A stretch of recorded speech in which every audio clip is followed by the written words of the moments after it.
এখানে সবাই সবাইকে সম্মান করছিল। আমরা সব সরকারি কর্মচারী মনে হচ্ছে, আমি তো জানি না, আমি তো সির্ফ আইডিয়া লাগাচ্ছি। তারপরে এটাও মনে হয় সরকারি কেউ হবে।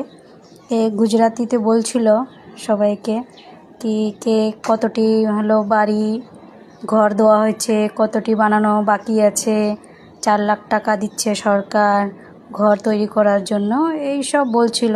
তারপরে সব যে বয়স হয়ে গেছে তাদেরকে কত টাকা দিচ্ছে, কতটা ফান্ড আসবে, গাছ কতটি লাগানো হয়েছে, এই সব বলছিল।